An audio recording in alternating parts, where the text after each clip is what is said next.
Bon, à cette période-là, à cette heure-ci, on a déjà 450-500 personnes qui sont autour des bassins. Là, aujourd'hui, on doit en avoir 2,5. Difficile à croire à première vue, mais ce camping de Saint-Avit fait le plein depuis 3 semaines. Seul bémol, le thermomètre dépasse difficilement les 20 degrés. Alors les candidats pour se jeter à l'eau ne sont pas très nombreux. On s'attendait à 29 degrés, un grand ciel bleu, mais bon, on est anglais, on fait avec.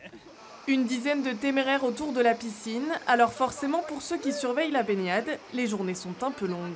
Pour les plus courageux, ils peuvent venir à la piscine. Il y a la piscine chauffée qui est toujours remplie dès qu'il fait mauvais temps, mais sinon c'est calme plat. Si le camping affiche complet jusqu'à la fin de l'été, la météo maussade a tout de même un impact sur la consommation des vacanciers sur place. Oui, on a un panier moyen qui chute de 10% à peu près par famille, ce qui est assez conséquent, puisque tout ce qui est vente de glace, de boissons rafraîchissantes, de même la volonté de consommer en extérieur sur la terrasse des produits locaux, vont être un petit peu pénalisés.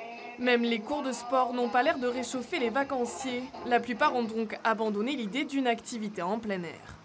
On va visiter un peu, pour l'instant on a laissé tomber parce que le temps s'y prête pas, mais demain on essaiera de faire l'aquarium au bug ou des choses comme ça qui sont peut-être plus enfermées mais qui sont aussi jolies à voir. Et là j'avais des messieurs-dames qui allaient sur Lascaux ce matin et puis ils bougent. On profite un peu moins du camping alors. On profite un petit peu moins du camping à cause du temps. Mais dès qu'il y a un petit rayon de soleil, ça se remplit très vite. Les regards sont tournés vers la fin de la semaine car la chaleur devrait être enfin de retour.